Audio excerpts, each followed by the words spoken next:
Hey y'all, it's me, Denise. You don't recognize this because normally it's not like this. But as promised, I'm going to make you my Pop's secret Sicilian bolognese sauce. That means meat sauce. It's a little bit different than what my Pop did because we grew our own vegetables, okay? It was all fresh tomatoes, different kind of tomatoes, big fat tomato, beefsteak tomatoes he called them, than the little Italian tomatoes. He made everything from scratch. He had his own, he grew everything.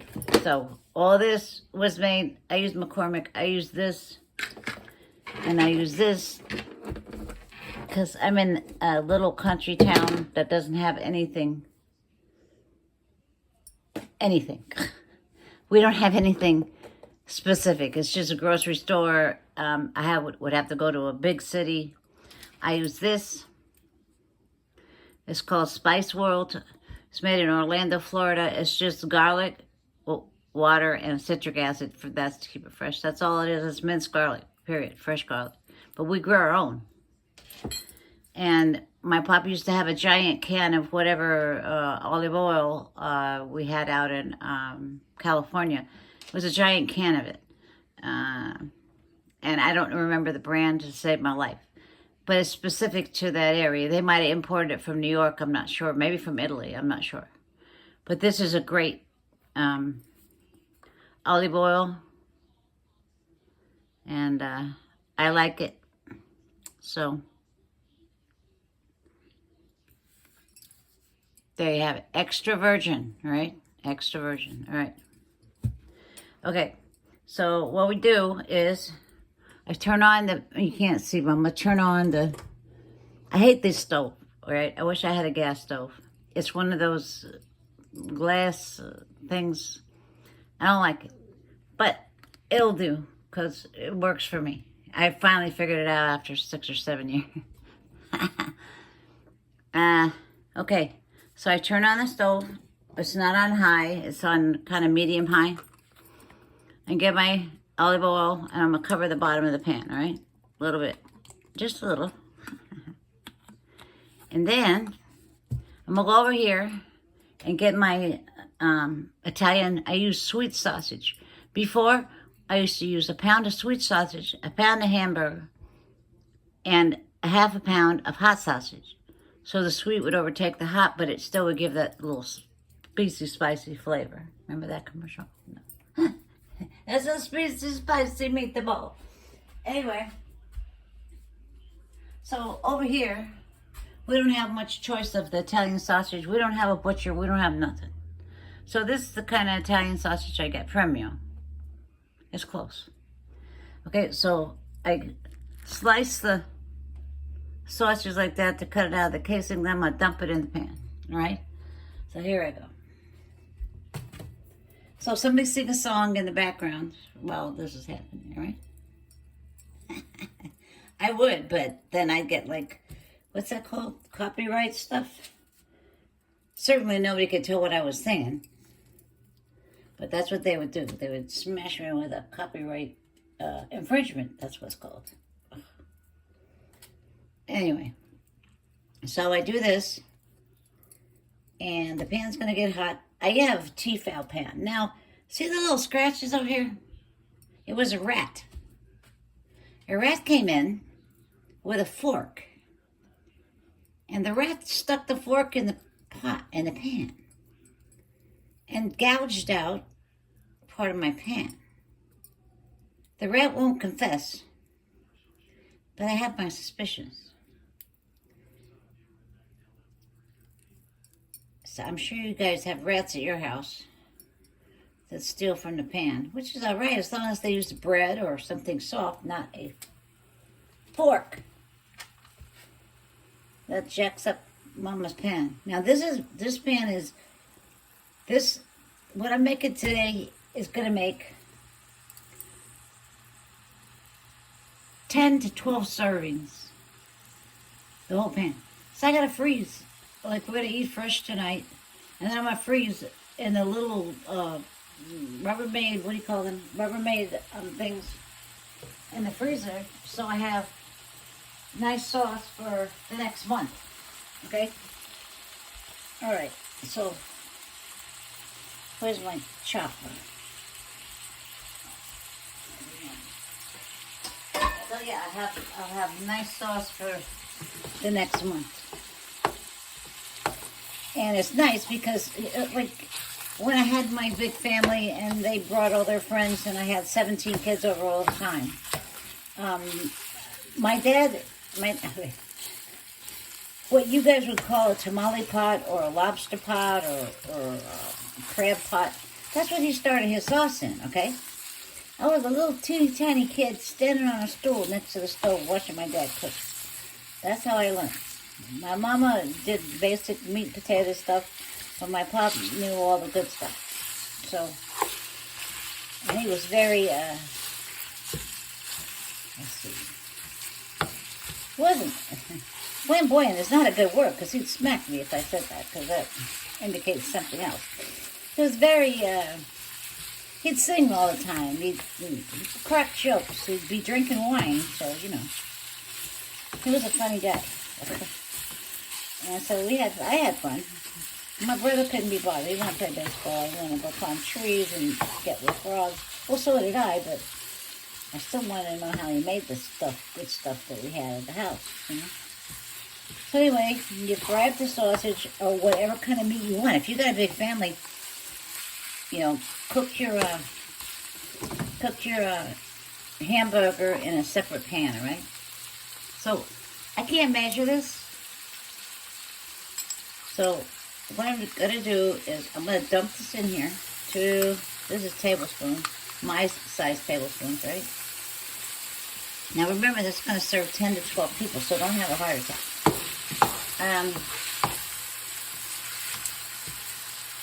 So you don't want to, if you ever burn the garlic, you're going to know, and you're going to throw out the pan, right? You don't want to burn the garlic, all right? You want to keep fluid in here, so it'll be the grease from the sausage, or tomatoes, when you put your tomatoes in, or whatever. I am very finicky, but I don't use fresh anymore because I'm in Florida. I can't find the tomatoes that my dad used, so I only use Hunt's. That's it.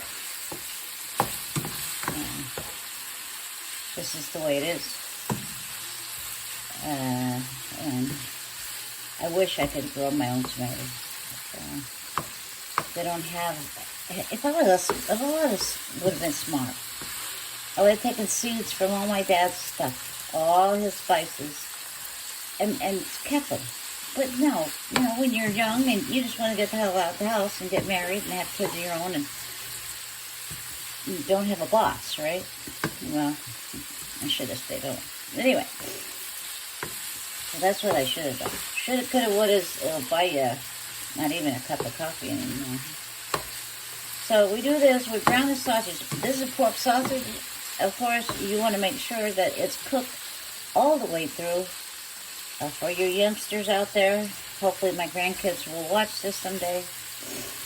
Pork and chicken, you must cook well done, all right? Beef, not so much. I like my steak at medium rare, on the rare side. So that's good though. That's fine. But pork and chicken have all kind of weird stuff. My second mother-in-law, every kind of pork that she made, she boiled first. Then she roasted or whatever. Because in Mexico, they don't have a USDA or whatever that's called. The U.S. Department of Agriculture, yes. They don't have that. So you're on your own. You got to cut a pork and you don't know where it came from. So she boiled everything first, and it got me in a good habit of doing that. I did it to make carnitas and chile verde and all kinds of good stuff. But anyway, so we do this, and later on I'll make it smaller. My husband gets heartburn, so I chop up the sausage even smaller. I've adjusted the recipe to suit my husband because, you know, I don't want him to get sick on my sauce. That would be horrible. So I make a hole right here, right? So I'll be right back over here. I have everything. I get everything prepared before you start this, right? Same way when you make white sauce, like Alfredo sauce. Okay, this is a double can of tomato paste. Double.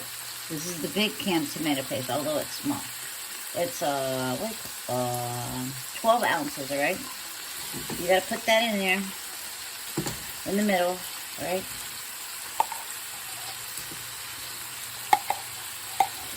Get everything out and ready to go. That way you don't have to be running around and then something will burn. And you don't want to burn this, because then you got to start all over. And stuff's expensive now. Huh?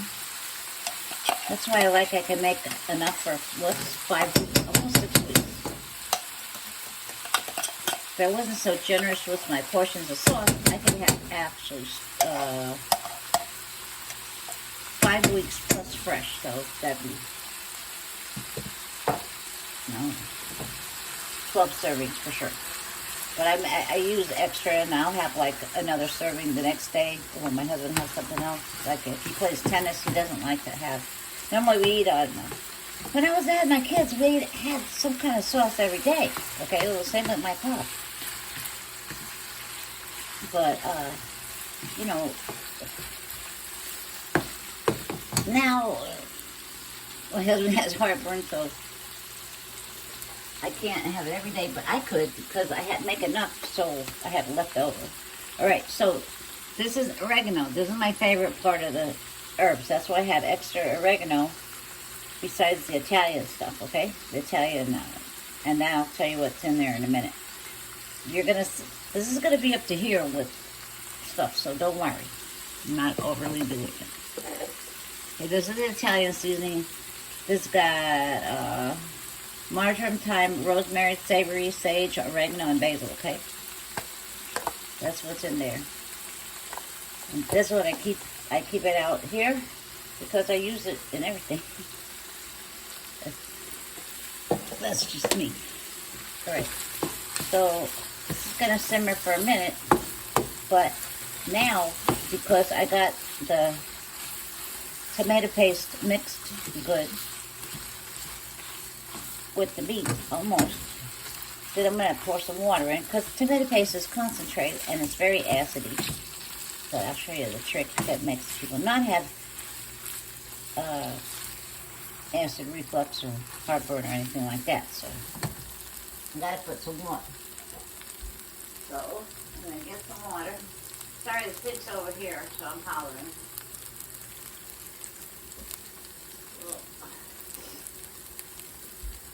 So I put 1 can of this, and this can came from the tomato paste, all right? That's about as much water as I put. But when I get the tomatoes, the petite diced tomatoes that I use, and also the tomato sauce in there, then we'll see how it looks. If it looks too thick, I put more water, because what's going to do, it's going to cook. All the flavors are going to blend together. It's going to melt into each other. That's why I cook a lot. These little kids that go, oh, I'm a chef, and I'm going to make sauce in 5 minutes. No, you're not. Because you can't. It's scientifically impossible to blend flavors into each other. This is boiling a little bit too fast, so I'm going to turn it down a little bit. Blend the flavors into each other in 5 minutes. It's not happening. They could be a sous chef or whatever. Well, they could do that, but I'm not eating it. I don't even eat red sauce out because I've been very disappointed. Before, there were several restaurants that I would like in California where I was born, and Texas where I moved with my kids, and then here. But now they're gone. The old people from the old country, they passed away, and their children and grandchildren are a bunch of knuckleheads. They think they can invent the wheel a better way. Well, no, you can't. You didn't. And the old way is the best way. That's my personal opinion, you know. But this is the way I like it. This is the way my family likes it. I've been cooking this since, let's see, I'm 5. I've been watching since I'm 5. I couldn't reach the top of the pot. It was like up here, like way up here. But I watched my pot. And then also, he poured red wine in. And there's a funny story about him and the red wine. Let me go I'm going to get my tricky ingredient, okay? Hold on. I got to get in the refrigerator, so it's way over here. But it's supposed to stay in the refrigerator.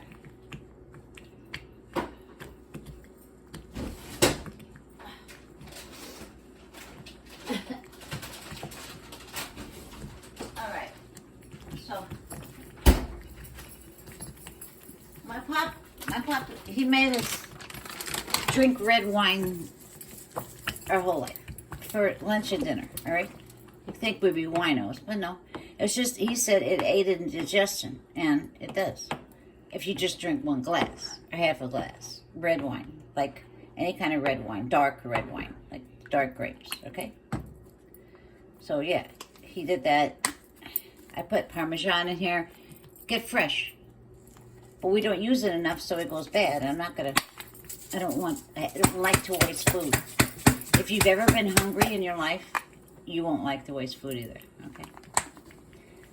There was a time where I was, and it sucked. So, it's boiling too much, so I'm going to turn it down to medium. Okay, I put this in here, and I stir it from the bottom, so it kind of blends. I put mozzarella, and I put yellow sharp cheddar also, because I like the flavor. It's all up what you like. And normally, I like Parmesan with Romano. And if I have any other kind of stuff, I throw it in. My pop, okay, so he was a truck driver. He would make sauce on Sunday. So all the meat that we would have for the week, he would throw in the big pot, right? The big pot. And he would throw in the pork chops and any kind of meat we had. Sausages, but he would keep them whole. And he'd throw them in the pot and they cook all day. So that it would condense. It would I don't even know how many gallons this is. Maybe 2 gallons. I don't know, 3 gallons. Anyway, it would cook down about this much from the top of the pot. And then we had the sauce all week. We never even refrigerated it. Just left it on the stove. Heat it up, make some macaroni, and then something else with it. Put the meat on the plate, and that's it. You know, that's the way we rolled back then. But so he kept the red wine always in the kitchen, obviously. He'd have a little bit too much every now and then when he's cooking his sauce. Well, we used to have it on the counter, but my mom didn't like it. This is mozzarella. He put it by the refrigerator, and the bottom on the floor by the refrigerator was a big bottle of red wine, right? Because my mom needed the counter space. Our kitchen was tiny.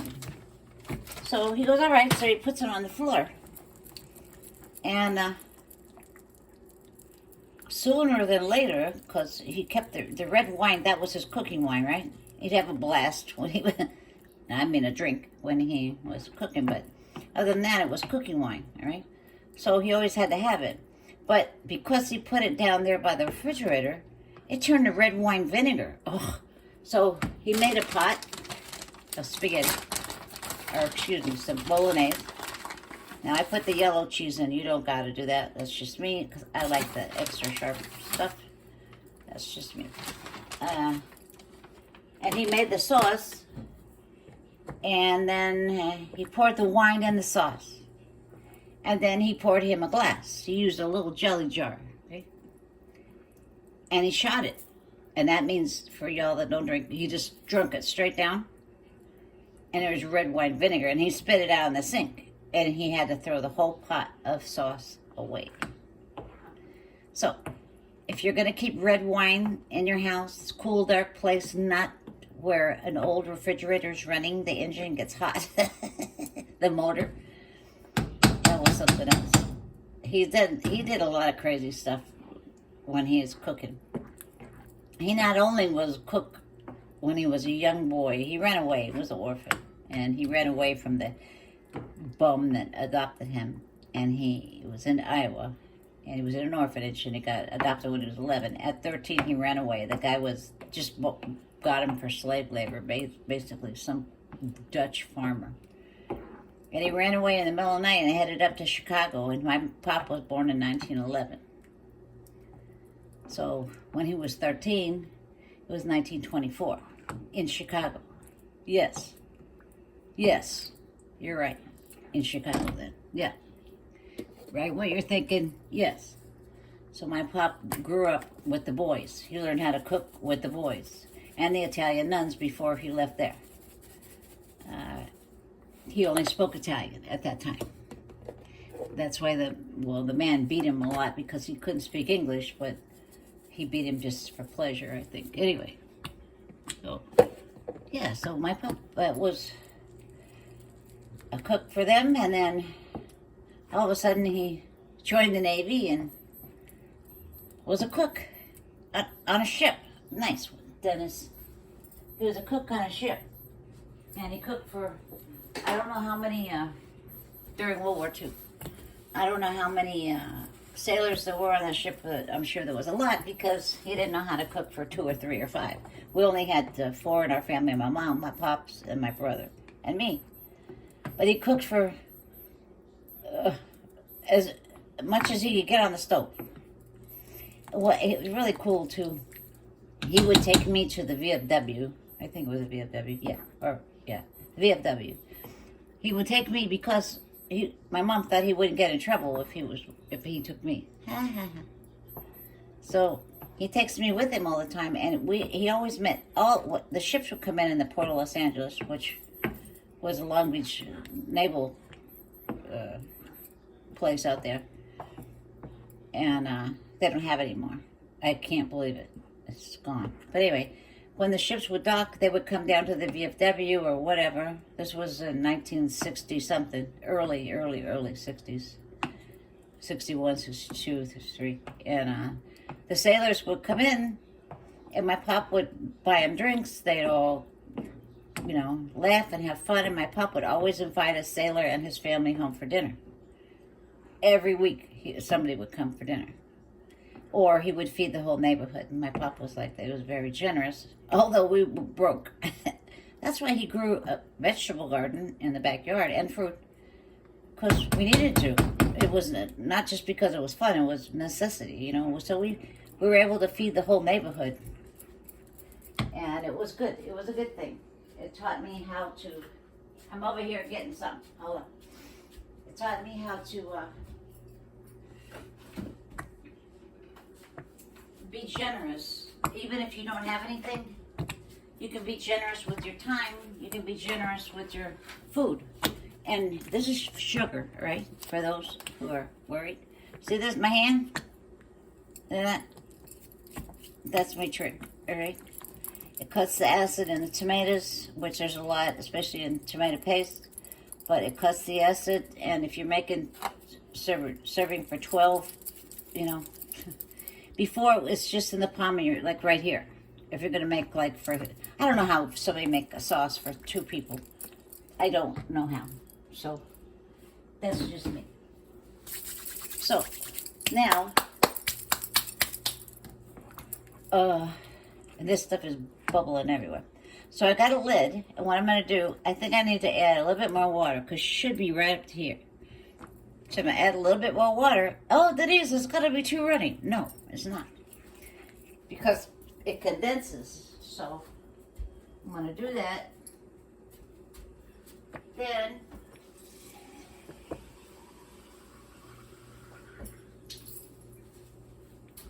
Then we'll see. Watch. It's going to come up.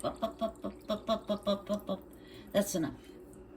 And it went to the bottom. So I'm going to stir it from the bottom. And then I'm gonna zoom in now, and then show you how I cover the pot. All right. And then I'm gonna leave it for 3 hours at least. Occasionally I'm gonna stir it, but it's on boil right now. If I left it alone and didn't stir it, it would be boiling, bubbly, boiling. Okay. So I'm stirring it on the bottom of the pan. I always stir from the bottom, and it brings it up. It's like a volcano, right? Or a washing machine, I don't know. But I stir, I don't go like this. I go like this. I stir it. And it stirs and blends everything together, okay? So, right now it's pretty runny, eh? But I want you to look here. Let me see if I can... Can you see? I can see. See the garlic? See the spices? My pop told me the secret is, if you could see spices and garlic evenly across the top of your sauce, you got enough, right? But the other trick is, you got to taste it with bread. Well, I got bread just for this occasion. Normally I don't have, because I would weigh 900 pounds. And before I could eat 2 loaves of bread and 2 plates of spaghetti and not gain an ounce. I was like 89 pounds when I got married the first time. Okay, so I got this piece of bread right here. It's fresh bread. Well, I'm sorry, it's not fresh because we got it the other day. We got it the other day in anticipation of me making this stuff on Monday, but we had too much stuff by the time I got home, and then I had the business call. It was 4 o'clock, and we left at 7 something, so I got it taste like this. Now, totally different taste right now than it will be in 3 hours, okay? Just want you to know that, but you gotta know. You gotta know what it tastes like now as compared to 3-4 hours later when it's done, so that you'll know the difference. Like I said, you can't cook, for me, you can't cook bolognese or any other kind of sauce in 5 minutes or 20 minutes. I'm sorry. It just doesn't work like that. So it's going to burn my tongue, but okay.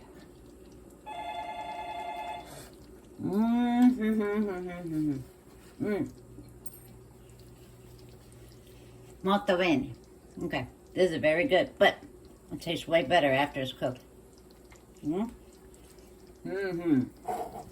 Okay. So, I'll put the lid on my garlic. This is very weird having a camera here. Lid on my garlic, lid on my olive oil. See, it's boiling, simmering. See that? Okay. You want it to do that. Just a little bit. Because when you put the lid on a pan, and especially these kids that are watching, or that will be watching, when you put a lid on a pan, it makes it hotter. So I'm going to put this like this and like this. It has an opening over here. You see this? Oh, you can't. Let me see if I can turn the camera. Right here, there's an opening. I did not shut the lid. Okay? I did not shut it. It vents.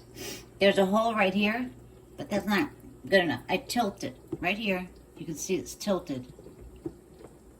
See that? So, I don't want it to get too hot. If it gets too hot, it's going to burn. If it gets, and then all that work is over. So that's what I put in mind. Okay, so you got extra virgin olive oil first, all right? Your brand, where you live, the best one. You ask your store clerk, what sells the most? Or you find an Italian person and ask them what they use. Extra virgin. From Italy, right? Imported from Italy. I use this if you're going to make, if you don't have arthritis hands like I do, get fresh garlic. I would say that would probably be, if you're going to make a pot like this for service for 12, all right? I would say probably 6 cloves of garlic, at least. Figure,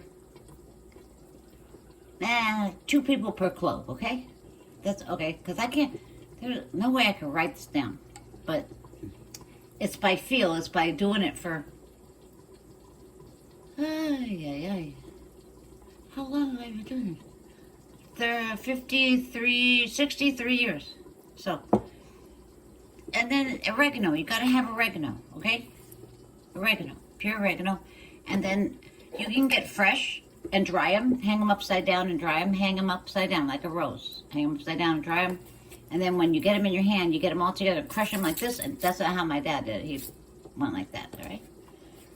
Basil, rosemary, thyme, savory, sage, and oregano. Marjoram also. It makes a really good flavor. And you could add your own spices. You can put pepper and salt in if you want. I do not add salt to this whatsoever. All the different ingredients have enough salt for me. My pop never puts salt in his sauce, ever. So now what I'm doing over here on the temperature for the pan is I'm going to put it right above simmer. You want to keep it bubbling. You don't want it to stop. And you could do that by lowering the temperature slowly, okay? Slowly, not fast. If you put the lid on it and then turn it down, it's going to stop simmering and then you're shot because it's not cooking. You want it to cook, but you want it to cook slow.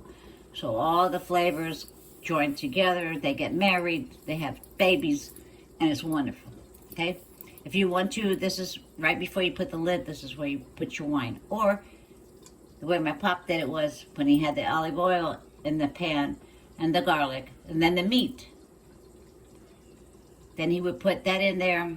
He would add the tomato paste, and we would do our own tomato paste. But anyway, he put the tomato paste, smush it out, and then for the liquid, he would put the red wine, about a cup. But I don't know, because it was 2 cups for the giant pot. So, I don't know, you gotta taste it.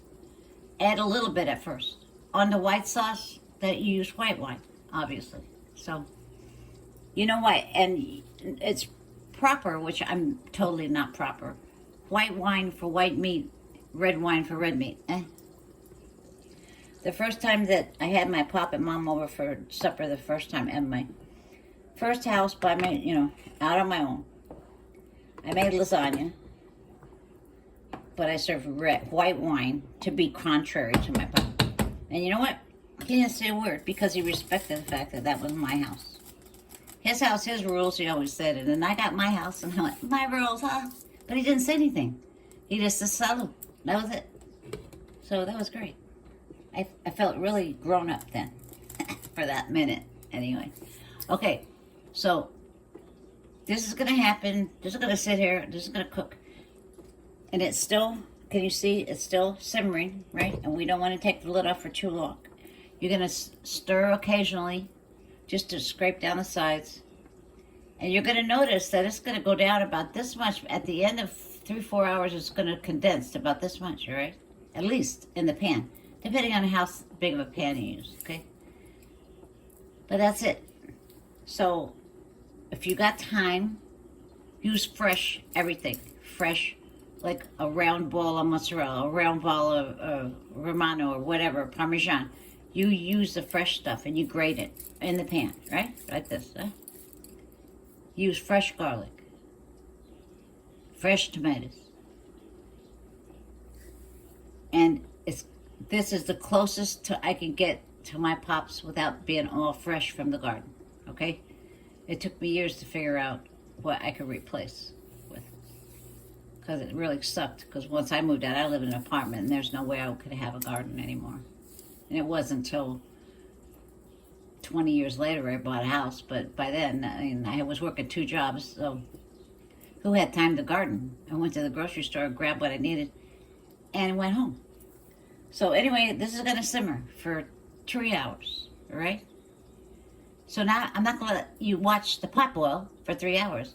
I'm going to stop the video. This is going to be part 1, and it's going to say, part 1, Pop's Sicilian secret bolognese sauce, okay?